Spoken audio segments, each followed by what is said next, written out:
Good morning. Welcome to the Dakota. We are the Conjunto Heritage Taller, established here in San Antonio about 20 years ago. I'm thrilled to be here with these two great musicians, our instructors, two of our instructors at the taller. We have Richard Castillo on Bajo Sexto, who teaches at the taller. Bene Medina has been teaching at the taller about 20 years, and he teaches accordion and whatever else somebody needs some teaching. So again, we are the taller, the Conjunto Heritage Taller. We'd like to welcome Noe to San Antonio and welcome. It's a good thing to be doing with the Esperanza Peace and Justice Center, our sister organization. So again, thank you for being here and check out our music. This is traditional conjunto music, as traditional as it gets, with accordion and bajo sexto. I guess the way God intended for conjunto music to be. So again, I'm Rodolfo Lopez. I'd like to thank Adela Flores and most of all Aaron Salinas. He was our student when he was 9 years old. He is now taking the reins of the taller, and I'm glad to see this youth coming up and taking over where we feel that we've left off. So, Aaron, thank you for doing this, and Kent, thank you for hosting this. Again, here's some great music from Benny and Richard. Thank you. Yeah.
Calavera isn't just the Spanish term for skull. It is also the name given to a type of short poem written for Dia de Muertos. Originating in the 19th century, calaveras are sarcastic and funny poems which used to be published in newspapers and other street literature at the beginning of November. Because they mocked political figures and famous people, calaveras were often censored.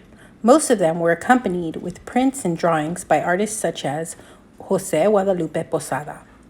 In the calavera, the chosen subject, who is usually a politician, a famous figure, or simply a friend or relative, is presented as dead or close to dying, and meeting with La Muerte, or La Calaca. The following is a presentation by sisters Victoria Fennell, Andi Garcia-Linn, and their mother, Imelda Zapata Garcia.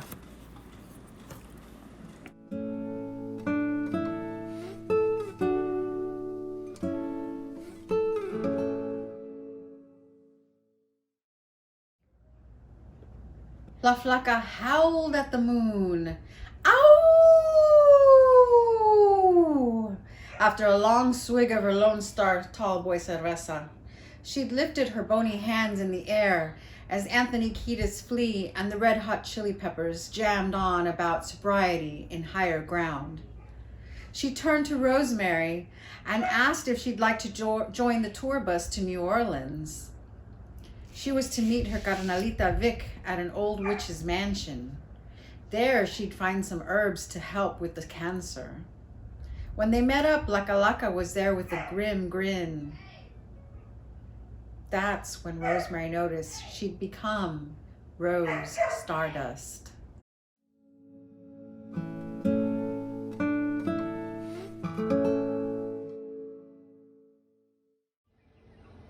La Calaca comes looking for you, Ted Cruz. She wants to take you from your cruz. Se pica los dientes with your bones. Te va a llevar con ella to her home. Dice que la regaste with your green eggs and ham. Que no llegas ni una lata de bad taste in spam. She said to leave your house in the capital. Que te tiene una cama de laureles y tisol. Lista para que duermas para el resto de tu puesto. Te lleva a tu sepulcro, donde se te acaban los huevos. There your ham ain't worth a damn. Se seca hasta la pelona with your scams.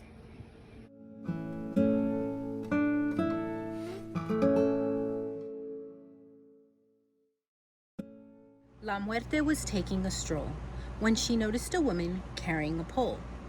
It was holding up a sign that said, "Greg Abbott must resign." The women of Texas were furious.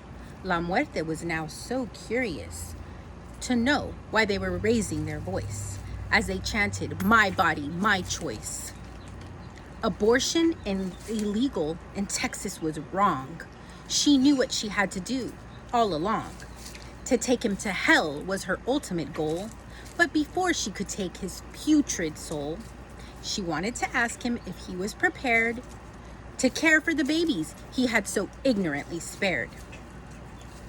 She crept behind him and tapped her bony finger. Upon his shoulder she did linger.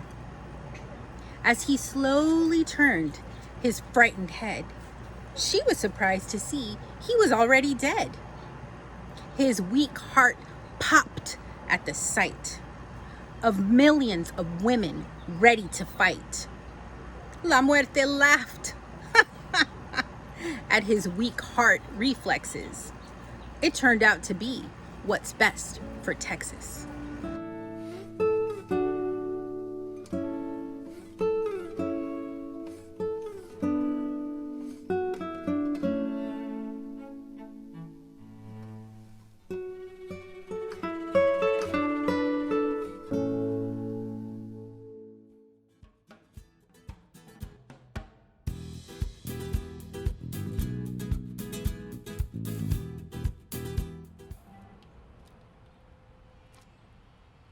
Te vas, ángel mío.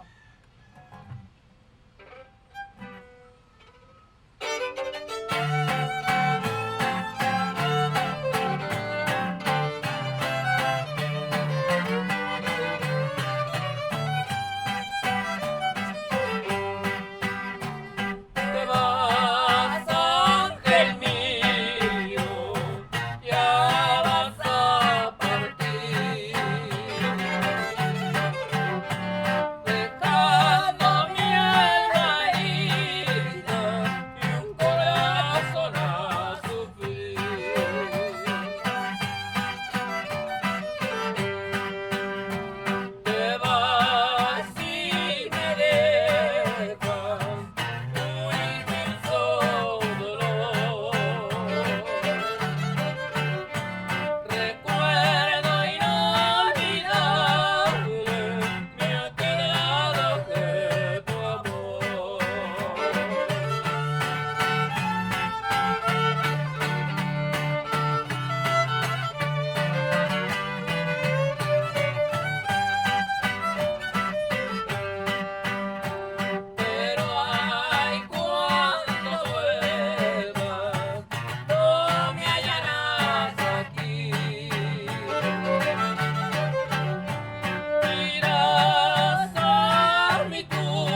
La ollita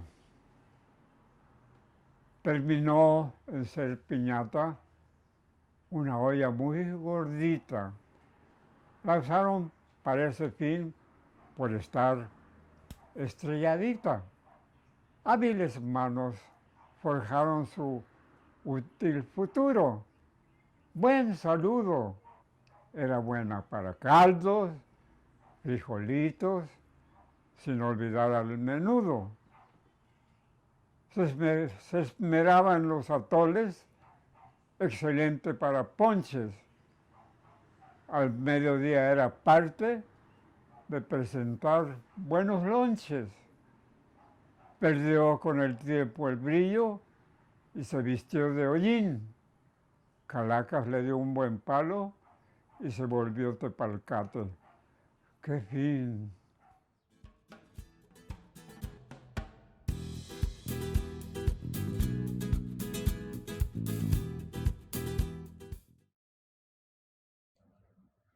Mi nombre es la chingona, pero mi verdadero nombre es Mildred Hilbrich. Y tengo una obra, el título es El presidente atormentado. El presidente Trump será atormentado y sufrirá por toda eternidad, por todas sus maldades.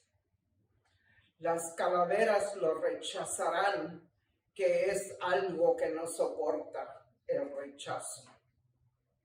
Las calaveras también lo odian por las injusticias cometidas con las familias separadas. Los niños extendiendo los bracitos y los padres gritando, hijo, hija, sin poder hacer nada. Tanta calavera por el coronavirus. El presidente Trump no quiso hacer nada por tanta enfermedad y aún no se arrepienta. Sigue y sigue diciendo que todo es un hoax. Pero las calaveras no son un hoax.